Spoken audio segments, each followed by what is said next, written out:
کیا سب سے پہلے حضور صلی اللہ علیہ وسلم کا نور بنایا گیا؟ کیا یہ بات درست ہے کہ اللہ تعالیٰ نے سب سے پہلے نبی صلی اللہ علیہ وسلم کے نور کو بنایا؟ نہیں جی، ایسی کوئی مستند حدیث نہیں ہے، من گھڑت روایات ہیں اس بارے میں۔ ڈاکٹر ذاکر عبد الکریم نور من انوار اللہ۔ معاملہ یہ ہے کہ اگر ہم کہیں اللہ کے نبی نور ہیں تو کہیں یہ شرک ہو گیا، یہ بدعقیدگی ہے۔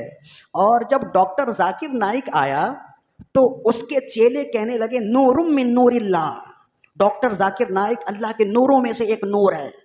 جب اللہ کے نبی کو نور اللہ کہنا گناہ ہوگا، شرک ہوگا، ناجائز ہوگا، تو ڈاکٹر ذاکر نائک کے لیے نور من نور اللہ کہنا کیسے جائز ہو جائے گا؟ تو وہی ہے نا، خدا جب دین لیتا ہے تو عقلیں چھین لیتا ہے۔ یہ اللہ کے نبی سے کھلی بغاوت ہے کہ اللہ کے نبی کو نور اللہ کہنا ان کے لیے ناجائز ہو جائے، اور کسی غیر اللہ کے لیے، کسی عام بندے کے لیے نور اللہ کہنا جائز ہو جائے۔ تو یہ نبی نے جو ان سے احسان کیا وہ احسان فراموشی ہے، جو اعلیٰ حضرت نے کئی بار کہا ہے۔